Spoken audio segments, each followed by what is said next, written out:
Jazakallah. The proceedings of this meeting is being live. जो officers यहाँ पर आए हैं मुझे तारफ़ करवा दें अपना. अस्सलाम वालेकुम sir. Doctor Sajjad Mubeen sir, मैं वाइस चांसलर हूँ यूनिवर्सिटी ऑफ उकाड़ा का sir. Sir Jameel Okara sir Okara. Sir Jameel Asim registrar university of Okara. Sir Suhail Aslam deputy treasurer university of Okara. ठीक. DG audit. सर ये ब्रीफ है, पेज नंबर 1 है उकाड़ा यूनिवर्सिटी उकाड़ा का. The audit report is from year 2021-22. The para is 7.4.2.3. So para is regarding recovery of outstanding dues against absconding employees. Sir ये scholars से जिनको scholarship दिए गए थे उसके बाद इन्होंने रीजॉइन नहीं किया, इनके अगेंस्ट रिकवरी पेंडिंग है 8.8 मिलियन की. कितने एम्प्लॉयज़ हैं? सर 2 स्कॉलर्स हैं. 2 स्कॉलर्स. जी वाइस चांसलर साहब. जी सर आपकी इजाज़त.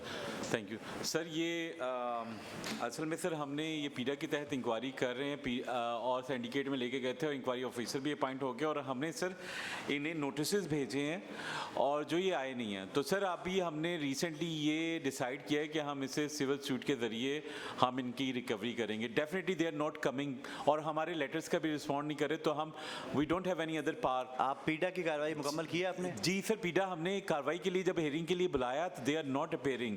हमने काफ़ी सारा लेटर लिखे हैं और अभी रिसेंटली मैंने 2 महीने पहले भी आखिरी लेटर लिखवाया है. If they are not coming sir तो मैंने इन्हें सिविल सूट के जरिए हम इन्हें लीगल कार्रवाई शुरू करने जा रहे हैं. वो तो ठीक है लेकिन सेक्रेटरी साहब जो पीडा की कार्रवाई होती है तो अगर कोई बंदा अपेयर ना हो रहा हो तो फिर उस पर एक्स पार्टी फैसला हो सकता है? जी सर हो सकता है. तो आप पीडा मुकम्मल करें. ठीक है पीडा की रिपोर्ट जो है वो भी करें, इनको घर भेजें. जी सर. और जो लीगल प्रोसीडिंग्स हैं उनको भी आप परसू करें. जी sir. Sir next sir. Next है सर पेज नंबर 4 है सर. सर ये non auction of agriculture land का पैरा था. सर ये ड्यूरिंग वेरिफिकेशन ये हमने वेरीफाई कर लिया कि there was a stay on the land agriculture rent पे और जो रिमेनिंग रेंट था वो उन्होंने रिकवर कर लिया था 6 माह का. The para is recommended for settlement by the audit and PSC pre PSC. Settle कर दें.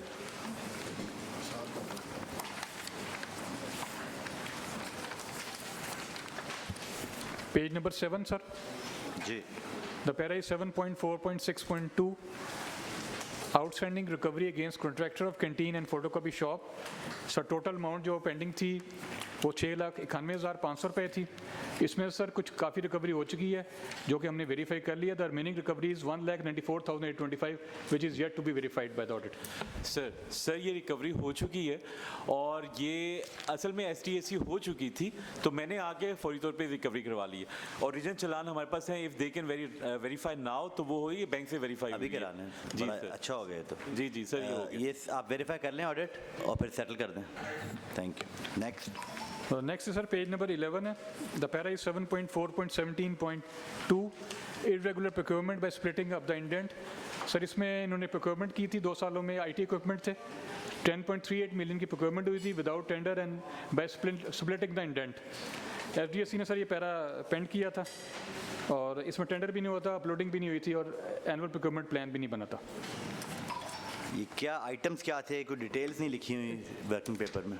मैं इसमें लगी हुई है सर, अगर आप इजाज़त दें तो मैं थोड़ा प्राइस कर दूं। जी श्योर।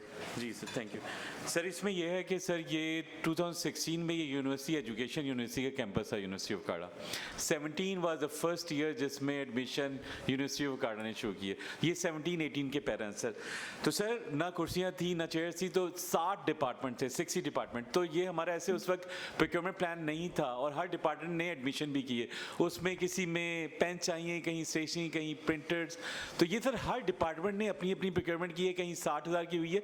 लेकिन पेपरा की जो लिमिट थी सर, उसी के अंदर जो पैटी प्रोक्योरमेंट के थे उसके लिए किए थे, ये छोटे आइटम थे। लेकिन बड़े आइटम की प्रोक्योरमेंट की थी। ये 2 साल की अमाउंट है सर, और ये पैटीज हैं, और ये पेपरा की जो कोटेशन वाले क्राइटेरिया को फॉलो करके किए गए थे सर। ये सर हमारी एक इसमें है। मिनट वाइस चांसलर साहब, आप की बात से हमने ये अखज़ किया है कि आप कह रहे हैं कि जो बड़ी अमाउंट थी वो पेपरा के तहत हमने की थी परचेज़, और जो पैटी परचेजेस थी वो पेपरा के क्योंकि उस पर लागू नहीं होता तो हमने वो किया। आपको पता है पेपरा 1 लाख से नीचे की अमाउंट होती है वो।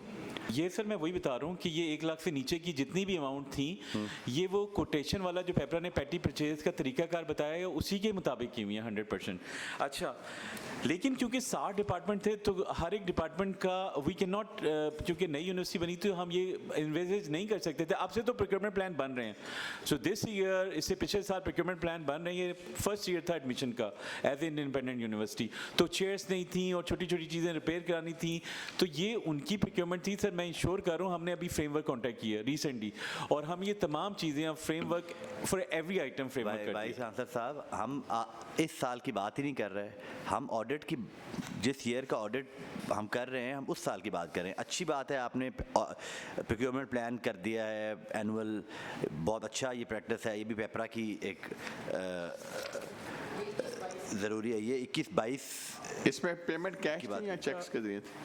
सर इसमें ये मैं बताता जाऊँ पहले कि ये जो है ना सर, कंप्यूटर्स परचेज हुए थे, मैक बुक्स परचेज हुई थी, लैपटॉप परचेज हुए थे, हार्ड प्रिंटर्स परचेज हुए थे। तो सारी ऐसी परचेजिंग जो ड्यूरेबल आइटम्स थी सर। और दूसरी सर स्प्लिटिंग हुई थी सेम डे को 3-3 कोटेशंस हैं, 99,000, 99,000, 99,000। तो ये ऐसी बात नहीं थी कि पेटी परचेजेज थी।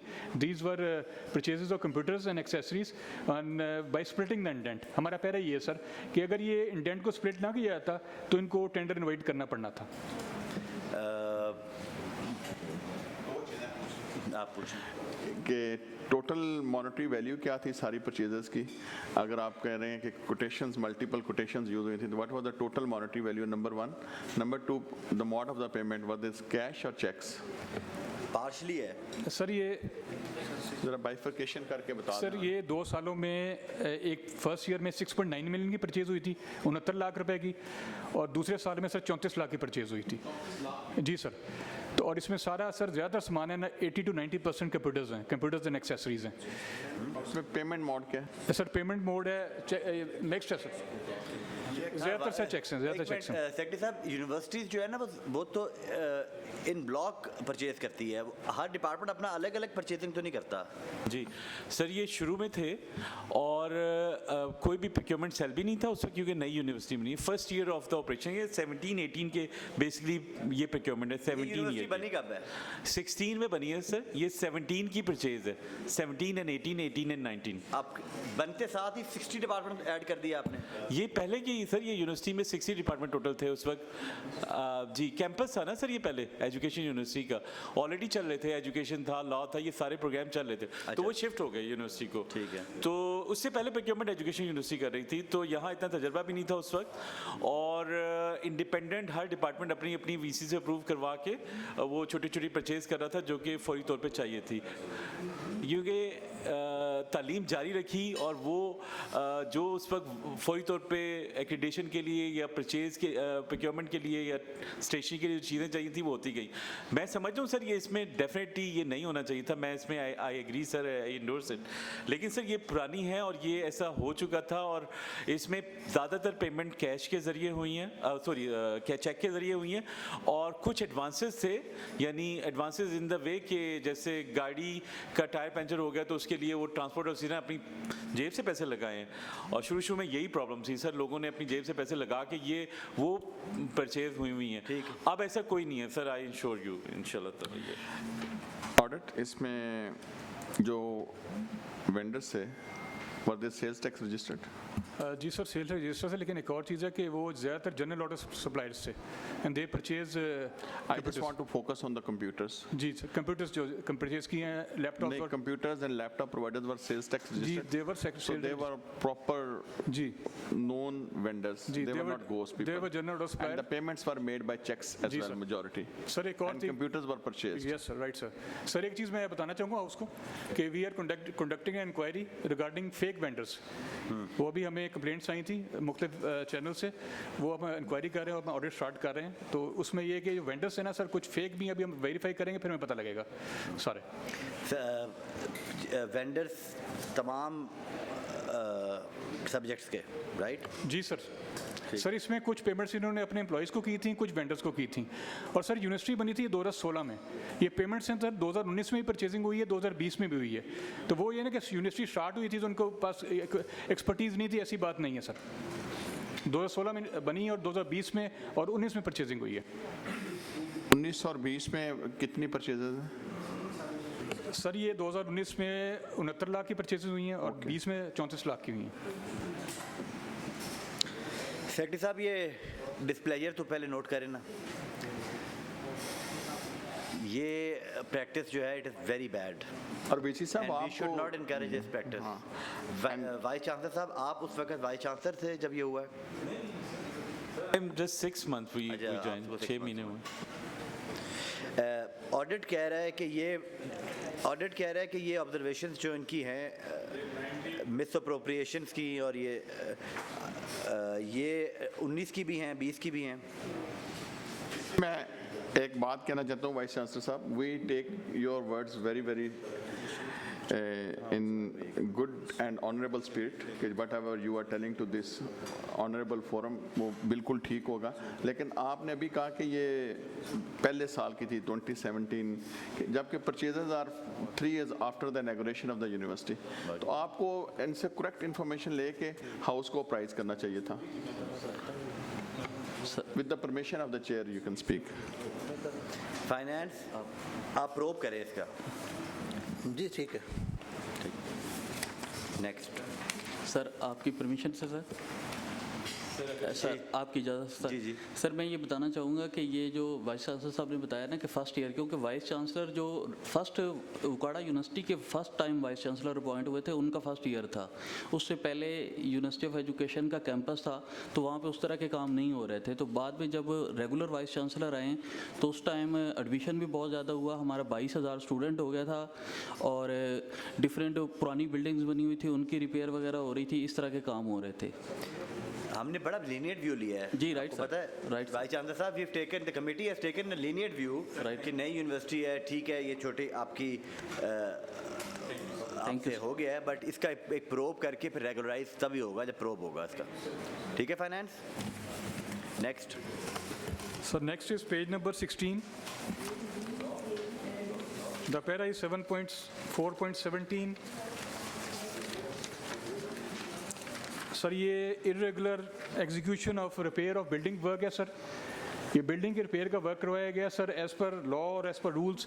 इसका प्रॉपर एस्टिमेट तैयार होता है रिपेयर ऑफ बिल्डिंग से पहले, लेकिन सर हुआ ऐसे कि ये तमाम का तमाम रिपेयर को इन्होंने स्प्लिट किया और हेड भी रिपेयर ऑफ बिल्डिंग का तो 13 मिलियन की यानी 1,30,00,000 की सर पेमेंट हुई है, और ज़्यादातर पेमेंट सर एम्प्लॉयज़ को हुई है थ्रू कैश और थ्रू चेक, और एम्प्लॉयज़ को पेमेंट हुई है, उसके बाद उनसे वाउचर अकाउंट अगर लिया गया है वो भी हमें नहीं पता। और सर ये कुछ जितनी भी रिपेयर हुई है उसका भी कोई रिकॉर्ड नहीं है, किसी किस्म के ये मेजरमेंट बुक नहीं है। तो व्हाट वी परसीव इज़ कि ये सर फर्ज पेमेंट्स हैं, what we perceive, we are not sure, जो हमारे पास रिकॉर्ड अवेलेबल है सर। जो पेमेंट हुई है वो रिपेयर ऑफ द बिल्डिंग की मद में हुई है? head year and payments are made to employees of the university. जी in most of the cases. So employees are not trained to repair the buildings. नहीं सर, रिपेयर भी नहीं कर सकते, ना उनका कोई एक्सपर्टीज है, ना ही कोई एस्टिमेट तैयार हुआ है सर किसी किस्म इसमें एक और बात भी ये And which year was this? का। जी सर, किस साल में हुई है? सर ये वही 19-20 के 18 2 साल में हुई है सर, 19-20। 18, 19, 19, 20। जी सर। सर एक चीज़ और भी इसमें नोट कर लें कि ये जो सिविल वर्क्स है ये इंजीनियरिंग डिपार्टमेंट्स के ज़िम्मे होता है, वो कर सकते हैं अंडर द रूल्स। एम्प्लॉइज़ को पैसे दे के नहीं कराया जा सकता, ये भी एक इसमें। वाइस चांसलर साहब, सेक्रेटरी साहब, ये प्राइवेट यूनिवर्सिटी नहीं है, ये पब्लिक सेक्टर यूनिवर्सिटी है, आप कैसे चला रहे हैं? जी मैं बताता हूँ सर, इंजीनियरिंग सेल मौजूद था, उसके एम्प्लॉय नहीं थे। अभी हमने चीफ इंजीनियर हायर किया क्योंकि ये पुराने केसेस हैं। उस वक्त वाइस चांसलर साहब ज़िक्रिया जाकिर साहब थे, सो ये उस ज़माने के केस हैं। मैं जो डॉक्यूमेंट हैं उसके ज़रिए ही आपको उसका जवाब दे सकता हूँ, क्योंकि वी रेस्ट एश्योर कि अभी तो हमारे चीफ इंजीनियर आ गए, इंजीनियरिंग सेल के ज़रिए सारा कुछ हो रहा है। अब तो आपने स्ट्रीमलाइन कर ली है चीज़ें। इंशाल्लाह। तो सर सर अच्छा हो गया, आपने स्ट्रीमलाइन कर ली है, बट सेक्रेटरी साहब इसका प्रोब आप करेंगे, इसकी रिस्पॉन्सिबिलिटी भी आप फिक्स करेंगे। नोटेड सर, ये चीज़ें बर्दाश्त नहीं होंगी। Noted sir. ये पब्लिक सेक्टर यूनिवर्सिटी है, कोई प्राइवेट यूनिवर्सिटी नहीं है ना, जो जिसका दिल करेगा वो उस तरह खर्चा करे उसका। और अमाउंट देखिए इसकी, आप प्रोब करेंगे सर, रिस्पॉन्सिबिलिटी फिक्स करेंगे, और इसकी रिकवरी बनती होगी तो रिकवरी पूरी करेंगे। Noted sir.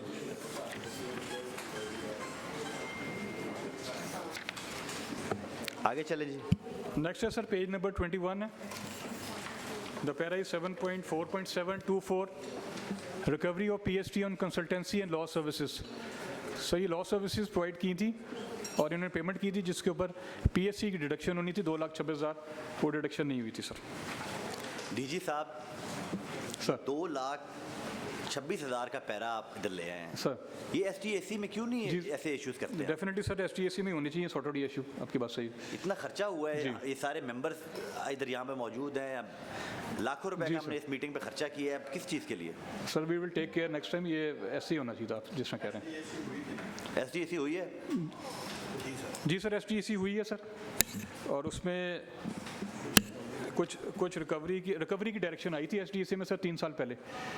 तो फिर रिकवरी हो जाती वाई? जी हो जाती है, हम वेरीफाई कर देते हैं। रिकवरी की है भाई साहब? नहीं सर, मैं आप बता दूं सर, इस पे स्टे है एक कोर्ट की तरफ से कि ये जो लॉ फर्म्स हैं वो PST उन पे एप्लीकेबल नहीं होगा। तो हम अपने लीगल एडवाइज़र से अब बीच में 3 साल वाइस चांसलर नहीं रहे लास्ट 3 ईयर, तो अभी मैंने टेकअप किया है और इसको हम रिकवरी के लिए कोशिश कर रहे हैं कि हम अपने लीगल एडवाइज़र से उन्हें नोटिस भेज रहे हैं। सेक्रेटरी साहब, इस यूनिवर्सिटी का अब तो वाइस चांसलर साहब आगे हैं, पर पहले जो इसकी यूनिवर्सिटी के जो हालात थे वो तो आपके सामने हैं। जी सर, मैं सही।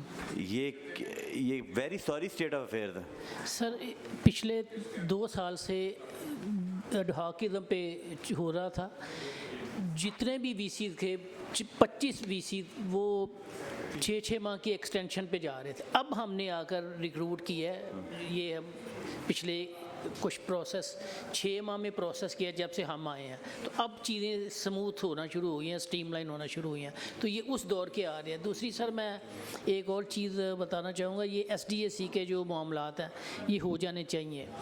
रिसेंटली चट्टा साहब आपकी एक्सपर्टीज़ हैं, कोई केस एक मैंने सुना था कि कोई केस जीते हैं लॉयर्स के, उनके ऊपर एप्लीकेबल नहीं होता PST फाइनेंस, आइए आप चेक कर लें। ये भी सुन, हाँ डजंट मेक एनी सेंस, पर वकील हैं वो तो कुछ भी कर सकते हैं। पता नहीं कोई कंफर्म कर डिसीजन भी ले वो। हाँ कोई कोर्ट से कोई भी डिसीजन ले आए, but kindly share the observation of the chairperson के state of the affairs were very poor and we appreciate the higher education department जो आपने ये vice chancellors अब नए point किए हैं, they look very professional and promising. I hope के next time when they will come then universities have very negligible presence in the audit paras. We don't want to see our universities facing these audit paras. This is not a moment of pride for any public accounts committee to audit the universities. Universities should be example for other departments. हाँ exactly, यहाँ पे वहाँ पे interns भी बैठे हैं, ये इन्हीं इनको हम क्या यूनिवर्सिटीज में बताएंगे? पढ़ते हैं या पढ़ के आए हैं, वो देख रहे होंगे कि यूनिवर्सिटीज़ के अफेयर्स कैसे हैं। These are the universities which will win the future wars. If Next. you are not able to run the universities, then we are in very sorry state of affairs. इसको defer रखें जी sir. Next next है sir page number 24 है the para is 7.4.5.8 over payment to various contractors. Sir ये over payment थी जो कि recover हो गई और हमने वेरीफाई कर ली। The para is recommended for settlement by the settle कर Audit दें and सेटल कर PPS. दें। इसके बाद सर पेज नंबर 32 है। ये सर पैरा पीछे डिस्कस हो चुका है, आपकी डायरेक्शंस आ चुकी हैं। पर्न पे जो इंटरनेट सर्विसेज के हवाले से आपने पहले पिछले जो डायरेक्शन थी वो भी इधर वही एप्लीकेबल होंगी सेल टैक्स के हवाले से, जो कि HEC से ये सर्विसेज ले रहे हैं सर। ठीक है। ये अगले 2 पैरे सर वही उसी नेचर के हैं। पर फिर भी 1,09,000 का पैरा है। ठीक जी। है।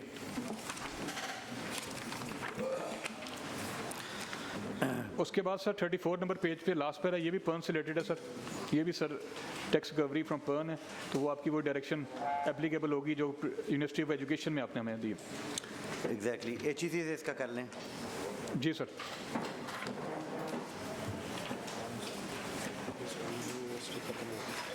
नेक्स्ट। जी सर कंप्लीट हो गए सर एजुकेशन इसके ऊपर आगे।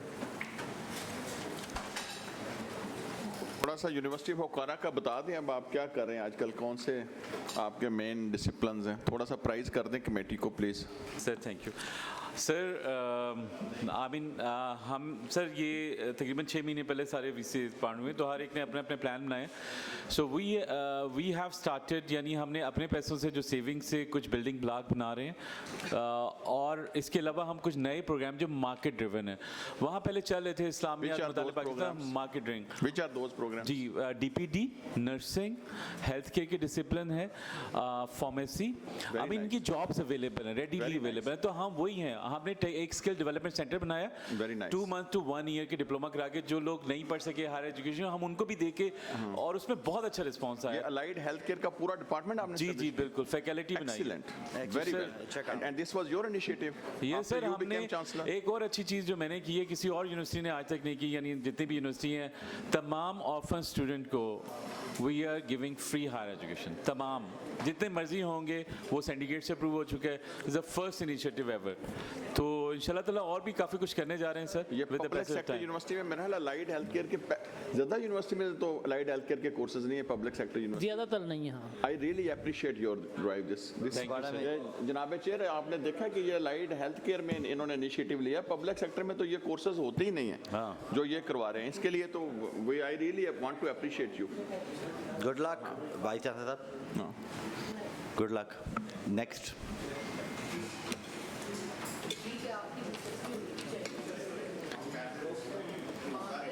क्यों क्यों?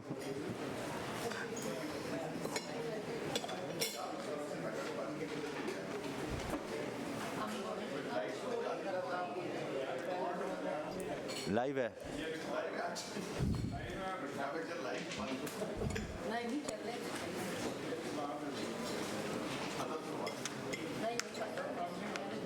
आपने कोई ऐसी गैर पार्लिमानी बात नहीं की, हज़फ नहीं हो सकता।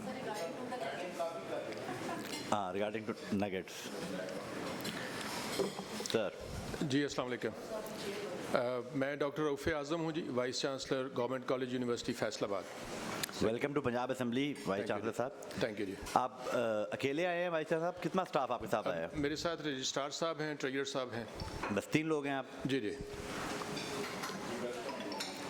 थैंक यू जी, बहुत शुक्रिया जी।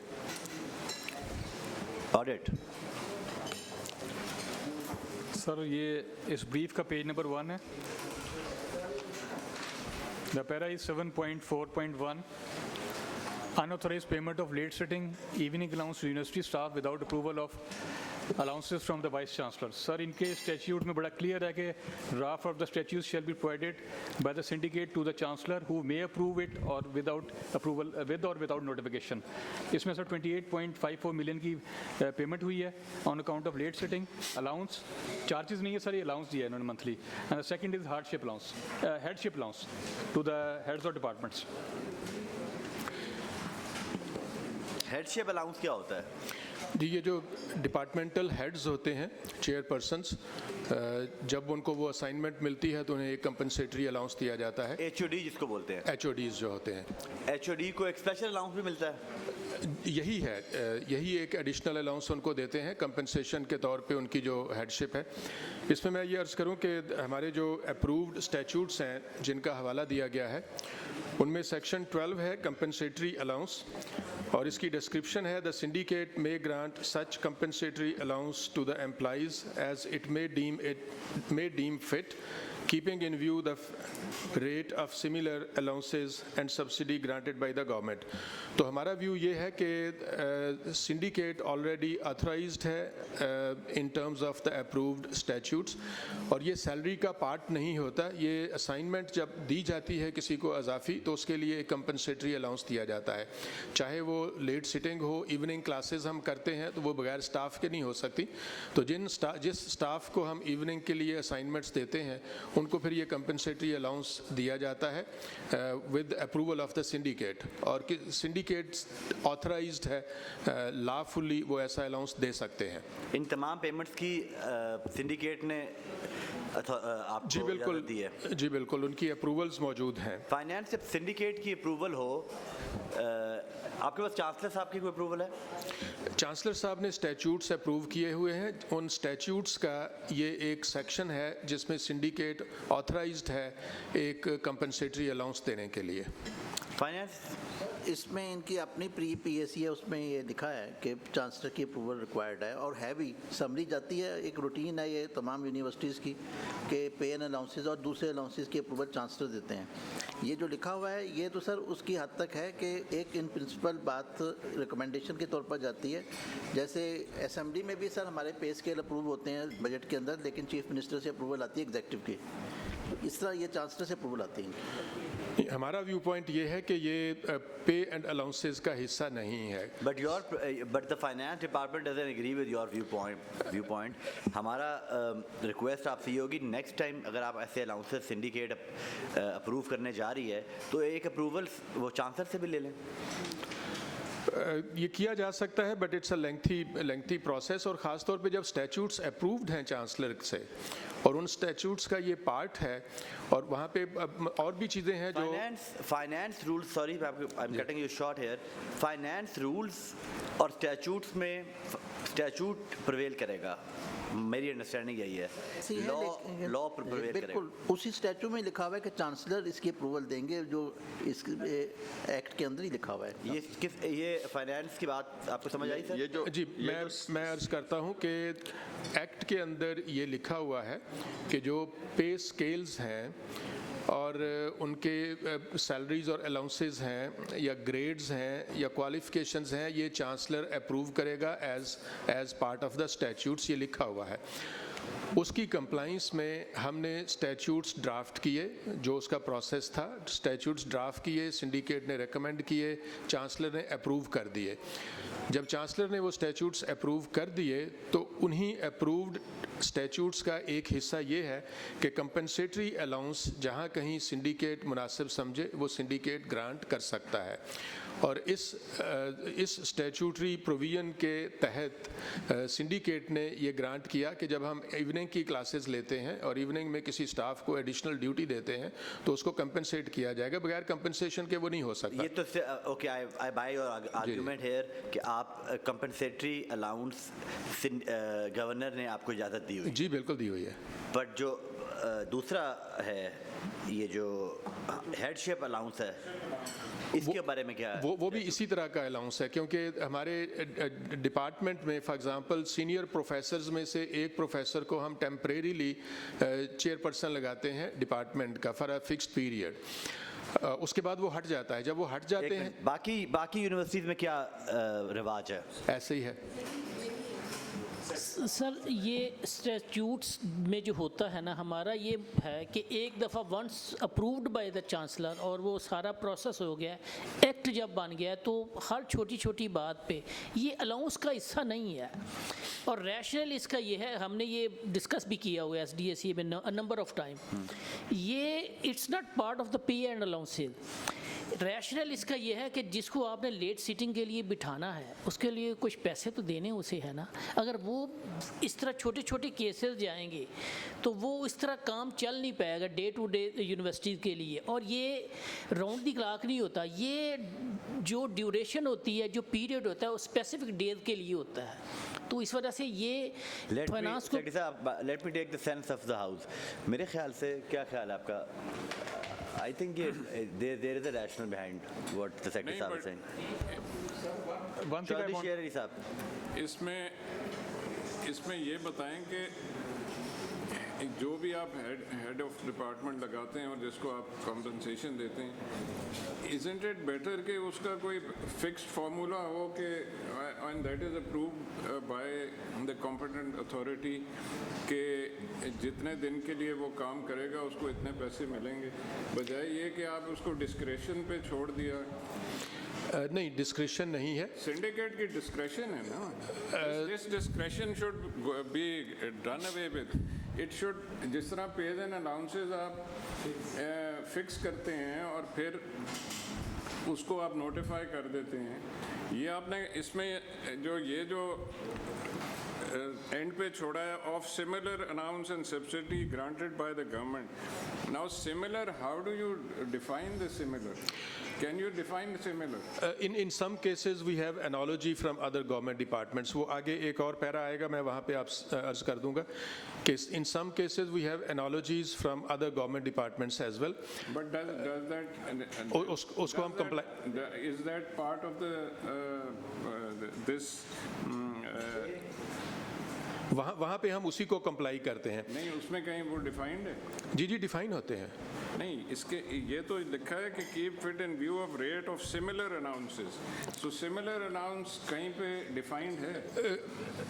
नहीं, इस केस में तो नहीं है, लेकिन इस केस में फॉर एग्जांपल अगर हम देखें अपने जो कॉलेजेस हैं, तो कॉलेजेस में जब एक टीचर को प्रिंसिपल लगाया जाता है तो प्रिंसिपल लगने की ल्यू में उसको एक एडिशनल छोटा सा अलाउंस दिया जाता है। बट वो अलाउंस वो अलाउंस नहीं है, वो पार्ट ऑफ पे नहीं, वो पे का पार्ट नहीं बन जाता।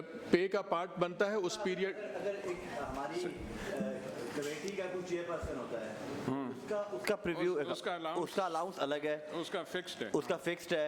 अगर कोई मिनिस्टर है उसका एक एमपीएस से डिफरेंट पे स्केल है, तो वो fixed part of the pay है। ये चूंकि टेम्परेरी होता है तो ये उस तरह से ये सिंडिकेट, ये भी टेम्परेरी है, हमने कौन सा ये हमेशा रहना है? सिंडिकेट ने ये फिक्स किया हुआ है।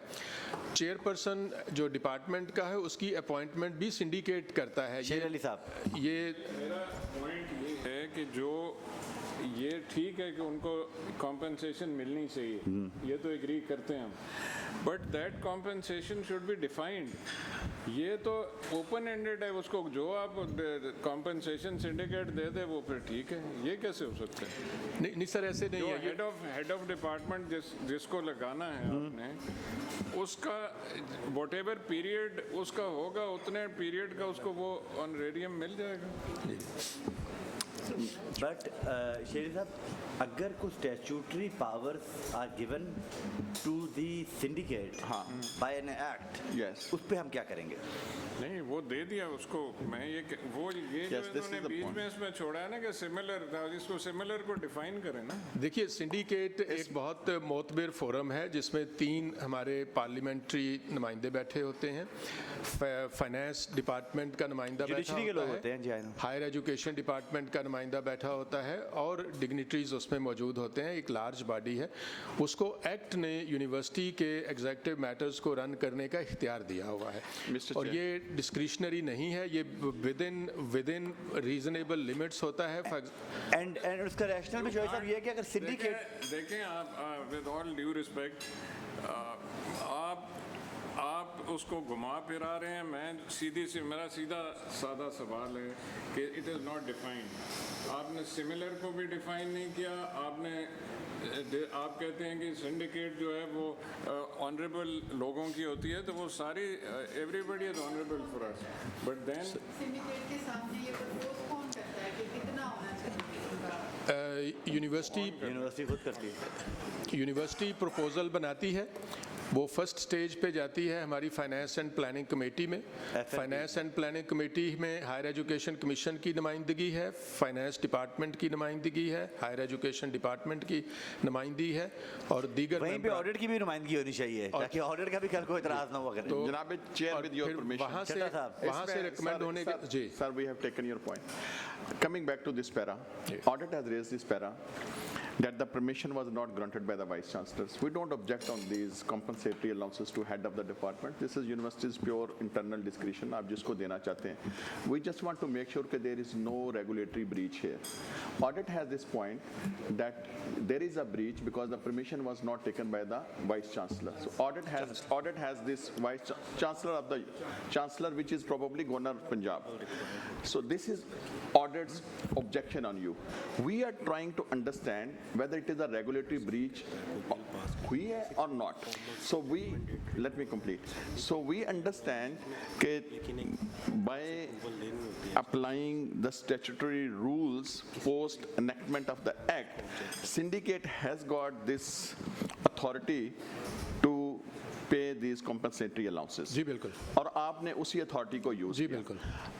I also take, Mr. Chair, I also believe कि जब आपकी प्राइमरी इनेक्टमेंट हो चुकी है और सेकेंडरी रूल्स इंप्लीमेंट हो गए हैं, it is very unfair that chancellor which is a symbolic head of a university he should be interfering in the petty matters of the university. It will seriously stop the functioning of the university. आपने para तो बना लिया है, but I don't agree with the spirit of this para. You want to send the small, you don't want to even give the basic authority to the vice chancellor of the university, who is duly authorized by the act and then subsequently statutory rules to pay the compensatory allowances to their head of the departments. इसमें I will stand with the vice chancellor कि universities को और syndicate को ये authority होनी चाहिए to promote the healthy competition, to encourage the good heads of the department, to encourage the good heads of the department. If the recommendations have come from the finance and the planning committee, they should have got this authority to pay the compensatory allowances, and we should not be involving the chancellor in running the day-to-day operations of the university. Minutes कौन लिख रहा है इस committee के? Minutes कौन लिख रहा है? आप लिख रहे हैं? चड्ढा साहब ने जो बातें की हैं, अगर आपकी कोई मिनट्स में मिस भी हो रही हैं, आपने इसकी वीडियो निकाल के आपने वो मिनट्स में लिखना है. Sir, one point I want to add. Valid points here. For clarity. जी ये सर, ये हम सिर्फ ये बात कर रहे हैं जो सेक्शन 12 क्लॉज 12 इन्होंने कोड किया है उसके मुताबिक है कि compensatory allowance can be allowed and subsidy granted by the government in the same analogy. Sir इसमें देखें लेट सिटिंग अलाउंस तो है ही नहीं कोई. not by the government, by the syndicate. Sir by the government की उसके साथ आपने कंपेयर करना है ना. You have to compare by the government. Again I read it. Such compensatory allowance to the employees as it may deem fit keeping in view the rate of similar allowance and subsidy granted by the government. Sir on the no sir government is no government नहीं. आप government को नहीं. Okay let's define. नहीं मैं जो sir let me. Government is not part of government. Let me put this way. No. Let me put this way. What is government? Government is cabinet. So cabinet. So it means if I take your logic, then they have to forward every time to the cabinet to pay the compensatory allowance. It says, इसको पढ़ें आप जरा please. It says कि it may deem fit keeping in view the rate of similar allowance and subsidy granted by the government. उसके मुताबिक देंगे. इसमें ये लिखा हुआ है. ये थोड़ा है कि गवर्नमेंट देगी. ये लिखा है कि इसके मुताबिक. ये सिमिलर पे ही तो झगड़ा है सर. ये वही गाइडलाइन आ गई ना आपकी. हमारी कमेटी वाइस चांसलर साहब सिमिलर किस चीज को कह रहे हैं? ये तो मेरा सवाल है. कल भी आपने ये किया था. मुझे इजाजत दीजिए अगर टू ग्रेड 20 कल भी ये हमने बात डिस्कस की थी कि ये सिमिलर या as per guideline of the government कल भी हमने की थी कि यूनिवर्सिटीज़ के जो वाइस चांसलर्स हैं इनके ग्रेड गवर्नमेंट के ग्रेड्स के साथ कंपेटेबल नहीं है. Finance you apprise this house yesterday. Sir ऐसी है असल में इसमें सर, मुझे अगर इजाज़त दें चेयर की पहले इजाज़त फाइनेंस आ जी। जाए। सर असल में बात यह है कि गवर्नमेंट सेक्टर यूनिवर्सिटीज़ हैं, इनका अपना तो बजट नहीं है, पब्लिक फंड्स हैं, और इसीलिए पे एंड अलाउंसेस को खुला नहीं रखा जा सकता। हाईएस्ट अथॉरिटी से अप्रूवल आती है जो उनकी चांसलर है। इवन सर गवर्नमेंट के अंदर भी आप देखेंगे कि समरी जाती है चीफ मिनिस्टर को, छोटे छोटे काम के लिए भी जाती है, और गवर्नमेंट से मुराद वो जो सुप्रीम कोर्ट का डिसीजन आ गया कैबिनेट एंड चीफ मिनिस्टर है, जहाँ भी लिखा होगा। इसीलिए अनॉमली क्रिएट हो रही है ना। वाइस चांसलर साहब अब आप हमारी बात सुने। यहाँ पर हमारी कमेटी भी स्प्लिट हो रही है। हमारी कमेटी के भी जो ऑनरेबल मेंबर्स हैं वो भी इस बात के ऊपर कन्विंस नहीं हो रहे हैं। बाय एंड लार्ज एक बात तो क्लियर है कि एक अनॉमली तो क्रिएट हो रही है in regard to the syndicate की पावर को हम निगेट नहीं कर रहे, लेकिन सिंडिकेट की जो डिसीजन है उसकी जो हाईएस्ट फोरम है, सिंडिकेट से ऊपर भी एक फोरम है। You agree to that? नहीं है, chancellor is not superior. Chancellor साहब है, लेकिन मैंने आपसे यही सवाल किया था, सिंडिकेट से ऊपर कोई फोरम है? चांसलर। वही हमारा मौक़िफ़ है कि एनॉमली ख़त्म करनी है हमने, तो सिंडिकेट से जो ऊपर सुपीरियर फोरम है उससे अगर अथॉरिटी आप ड्राइव कर सकते हैं इन फाइनेंशियल मैटर्स, तो हम ज़्यादा बेहतर तरीके से सेफ गार्ड कर सकेंगे एक्सचेकर के पैसे को। सर मुझे इजाज़त दें तो जी मैं आपको इजाज़त हूँ, पर आप पहले ये बताएंगे कि क्या आप मेरी बात से इख्तलाफ करते हैं या इत्तेफाक करते हैं? मैं वही अर्ज़ कर रहा हूँ कि चट्टा साहब ने जिस तरह से इसको डिस्क्राइब किया, स्पिरिट तो इसकी वही है। जहाँ तक ये government similar to government employees है, तो जब हम ओवर टाइम की बात करते हैं या इवनिंग रेट्स की बात करते हैं तो हम एनालॉजी गवर्नमेंट के एम्प्लॉइज़ से और गवर्नमेंट के डिपार्टमेंट से लेते हैं और उन्हीं रेट्स के मुताबिक इसको करते हैं। जहाँ पे गवर्नमेंट के एम्प्लॉइज़ या स्ट्रक्चर में वो एनालॉजी नहीं होती, जैसे डिपार्टमेंट का हमने चेयरपर्सन लगाना है तो वहाँ पे सिंडिकेट अपने रेट्स जो है वो डिफ़ाइन करता है और उसमें हायर एजुकेशन कमीशन के नुमाइंदा बैठे होते हैं, हायर एजुकेशन डिपार्टमेंट के, फाइनेंस डिपार्टमेंट के, वो मुख्तलिफ यूनिवर्सिटीज़ की जो एग्ज़ाम्पल्स हैं वो हमसे लेके उनके साथ एक सिमिलरिटी ड्रा करते हैं। ये एनॉमलस अलाउंस नहीं है, ये कोई आउटरेजियस अलाउंस नहीं है, एक बहुत नॉमिनल सी कंपनसेशन है। और जब कानून ने सिंडिकेट को एम्पावर कर दिया है, ऑथराइज कर दिया है, तो फिर बार बार जब हम हर चीज़ के लिए चांसलर साहब के पास भी जाते हैं वहाँ पे भी एतराज़ात होते हैं। मेरा भी इसी बात पर है, आपकी बात से मैं इत्तेफाक करता हूँ कि हर बात के लिए हम नहीं जा सकते, but when it comes to financial matters वहाँ पे अगर आप चॉइस शेर अली साहब, अगर कोई गवर्नर साहब को इज्जत दे ही दे तो कोई मज़ायका तो नहीं है इसमें?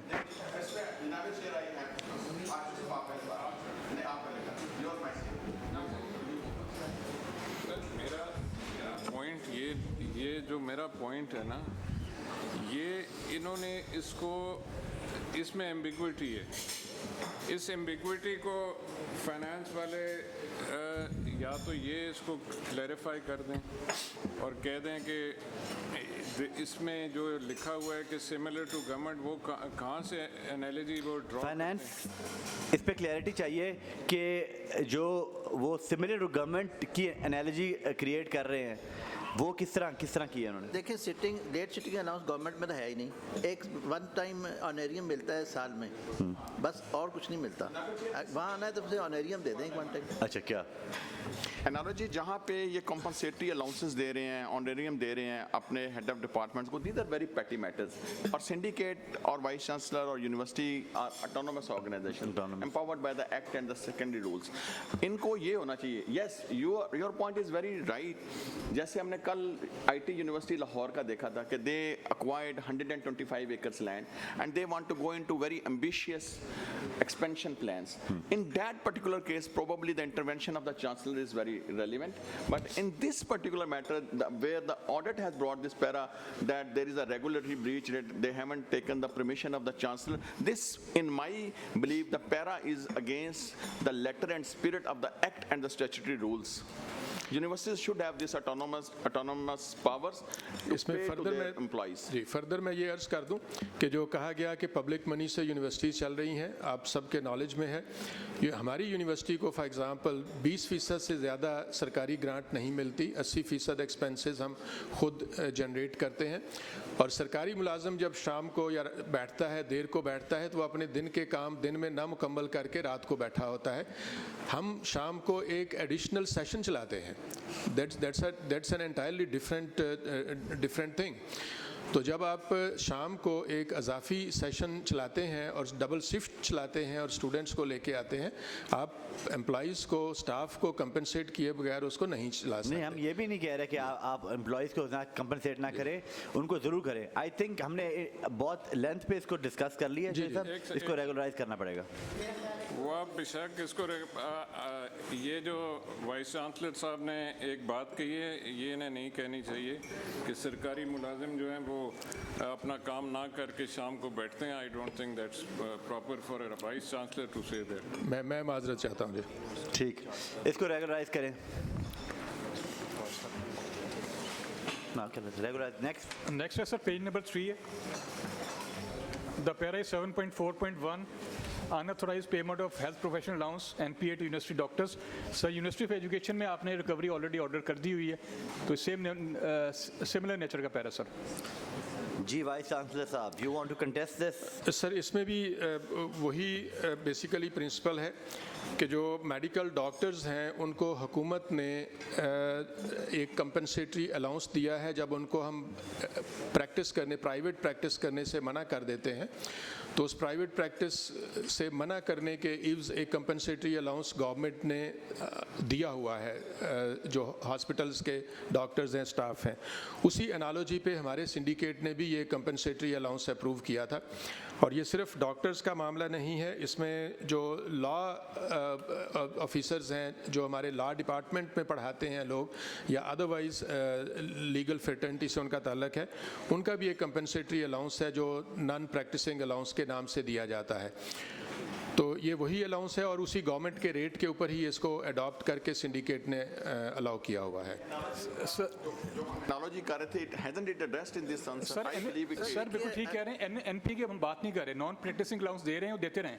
हम हेल्थ प्रोफेशनल अलाउंस की बात करें जो कल भी डिस्कस हुआ था, जिसमें ऐसा है कि जो कि हेल्थ का नोटिफिकेशन है कि ये हॉस्पिटल्स में मिलेगा जो डॉक्टर्स को, एनपी तो मिल रहा है, उस पर तो तराज ही नहीं सर हमारा।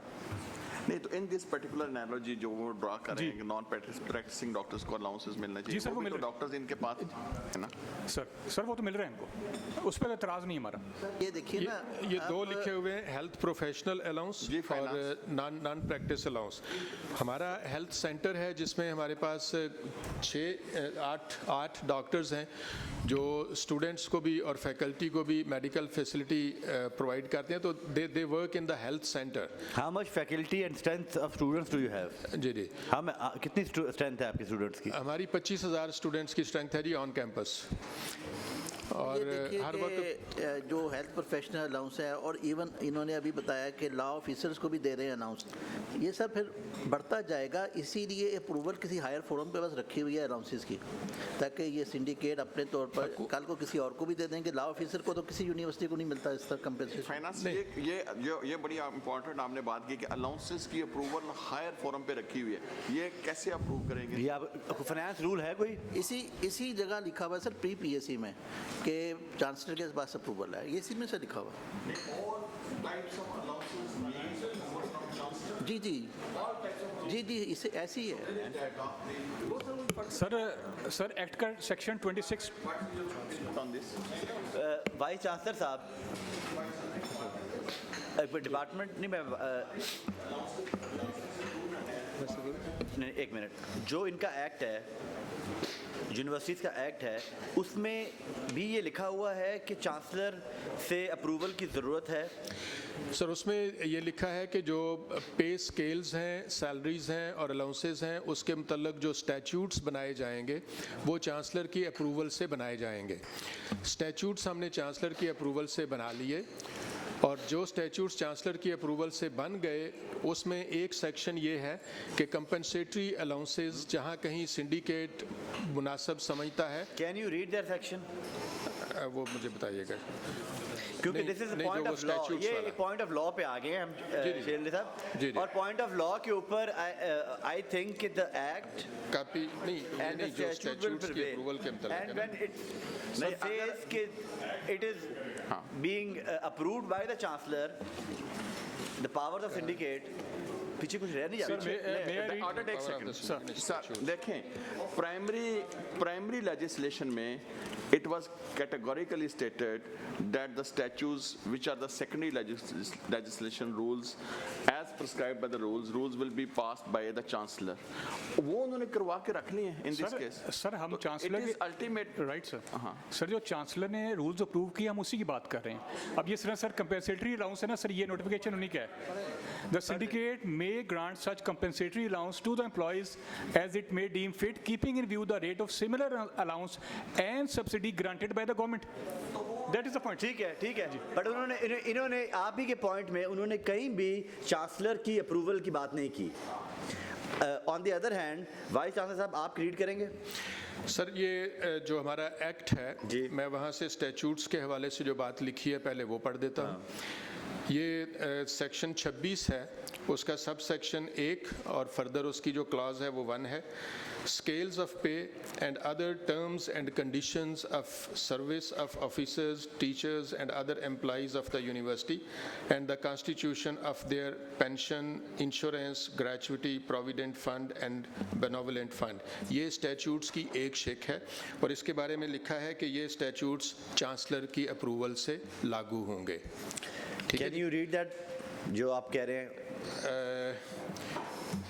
ये जो 26 सेक्शन है उसके नीचे कोई वो छोड़ दें, जहाँ पर चांसलर का जिक्र है ना वो पढ़ेंगे जरा। आई जस्ट वांट टू मैं वही लीगल लैंग्वेज में मैं वही अर्ज कर रहा हूँ। इनमें 14 किस्मों के स्टैट्यूट्स का जिक्र है, जिनमें से एक है जो पे स्केल्स वगैरह के हवाले से है और उसके हवाले से लिखा हुआ है the statutes The draft of the statutes for subsection 1(1), जिसको मैंने पहले पढ़ा है, shall be proposed by the syndicate to the chancellor, who may approve it with or without any modification, or may refer it back to the syndicate for reconsideration, or may reject it. ये chancellor का इख्तियार इसमें लिखा हुआ है। Sorry आप ये फिर पढ़ेंगे?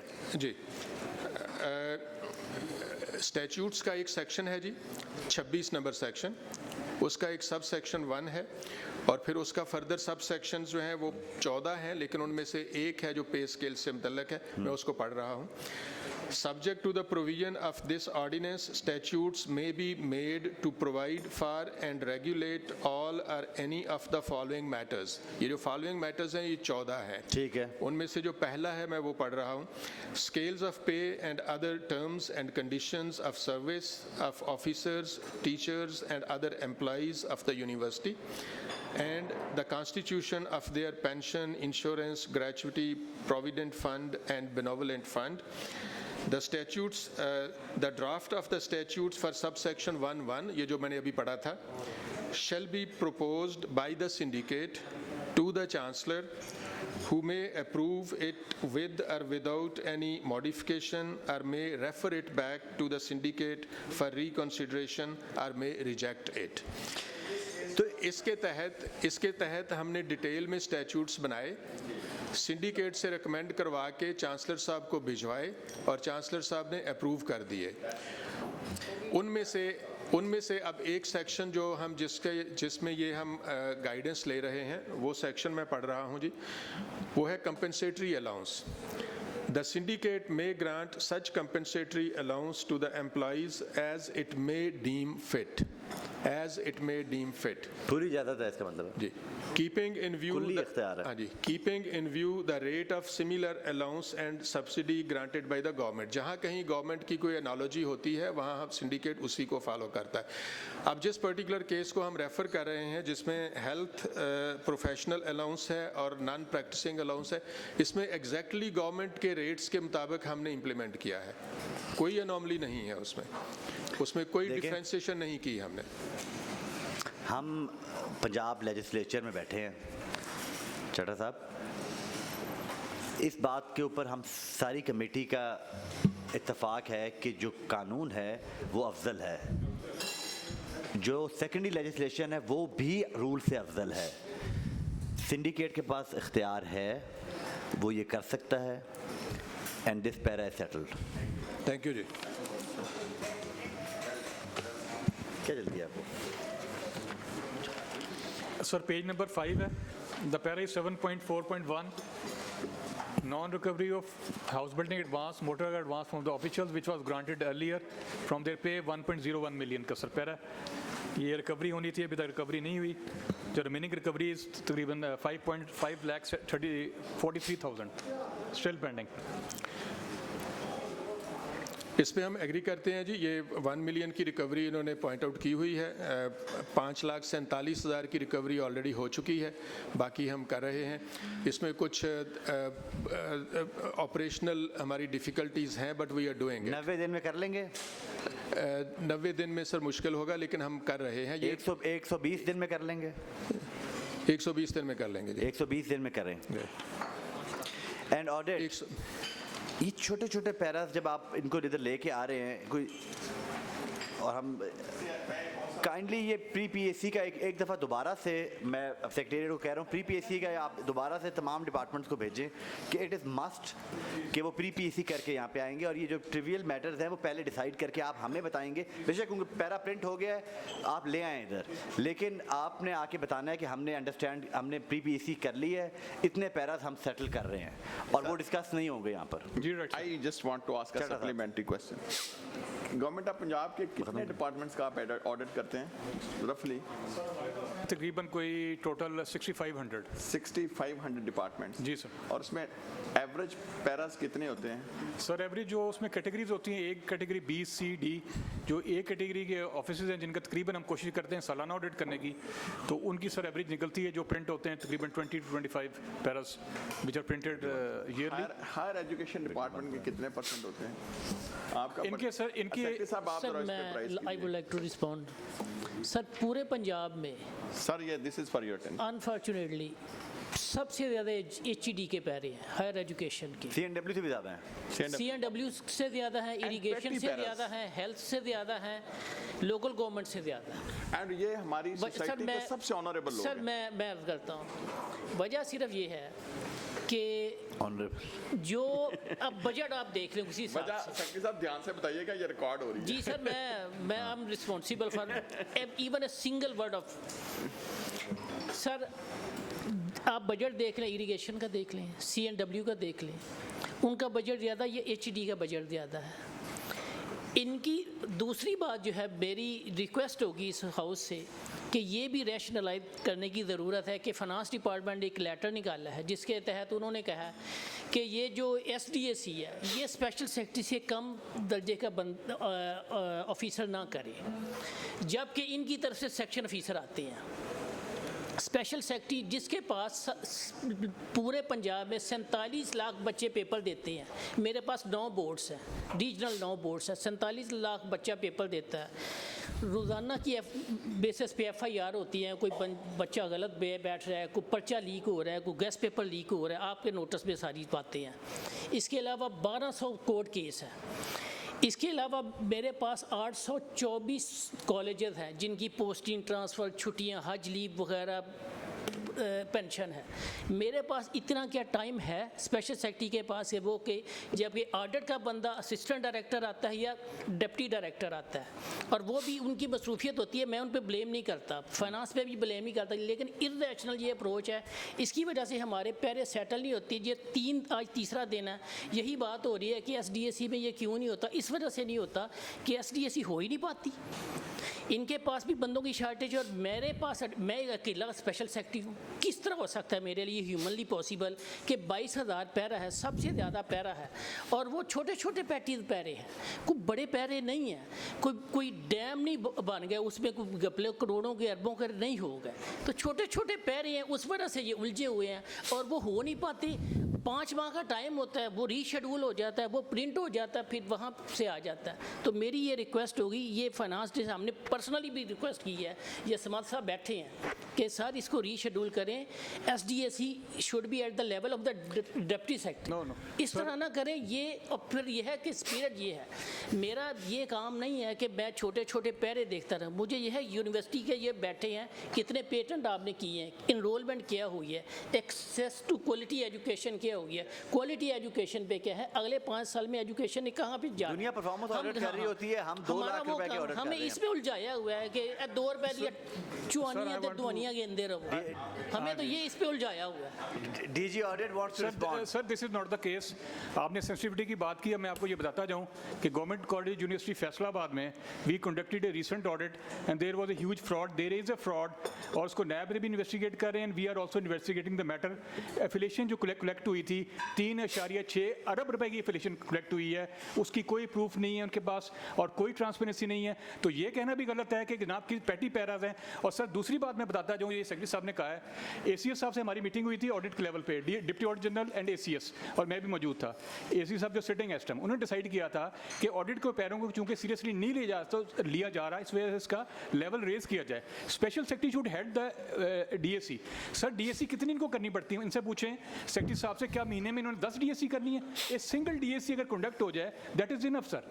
तो ये सर मेरा पॉइंट है, अगर आप इंपॉर्टेंस देखें ऑडिट के पहले की, sir this is a deterrence also, ये नहीं कि हमने कोई से पकड़ लेना। वॉल्यूम जो है, जितना वॉल्यूम है उस पर टाइम तो लगेगा, सेक्रेटरी साहब की बात दुरुस्त है, लेकिन आप एक फाइनेंस आप ये भी मेहरबानी करें, फाइनेंस डिपार्टमेंट में मेहरबानी करें कि वो 5 महीने का जो टाइम बार है उसको बढ़ाया जाए।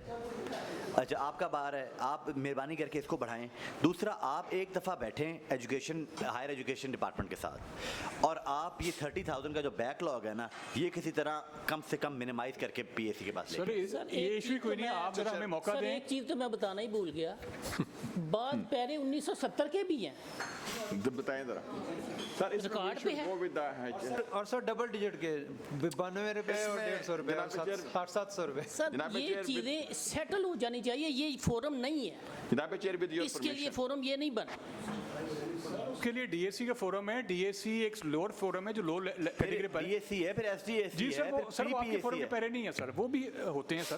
तो इसमें गुजारिश करूं कि ये जो बता रहे हैं 22,000 पैरे हैं हायर एजुकेशन के, टोटल पंजाब गवर्नमेंट के 1.5 लाख पैरे हैं सर, उसमें ये टॉप पे महकमा है जिसके 22,000 हैं, इसमें 18,000 यूनिवर्सिटीज़ के पैरे हैं, यानी यूनिवर्सिटियों की वायलेशन ज़्यादा है सर, तभी पैरे बनते हैं। अच्छा दूसरी ये है कि इनके यहाँ सर डीएसी एसटीएसी हम करते हैं, स्पेशल सेक्रेटरी साहब के अलावा एडिशनल सेक्रेटरी भी चेयर करते हैं, और हमारी तरफ आप से एडिशनल deputy- सेक्रेटरी को तक के नहीं सर ये मना करते, ये होने नहीं देते, ये पूछ नहीं, नहीं, वो कहने नहीं, सर आज मान ले हम मोर देन हैप्पी। फाइनेंस आपने एएस के लेवल पे इसको हैंडल करें। नहीं जनाब चेयर, इसमें why you don't give this provision कि somebody nominated by special secretary और additional secretary, तो वो नॉमिनेट कर देंगे अपना focal सर person। मैं याद करता हूँ, ये शायद सुना साहब के नोटिस में नहीं है, यकीनन इनके नोटिस में नहीं होगा, अच्छे आदमी है सर। वो एक दफ़ा हमने कोशिश की, उन्होंने कहा नहीं जी आपका स्पेशल सेक्रेटरी जब तक नहीं होगा हमने वो नहीं करना।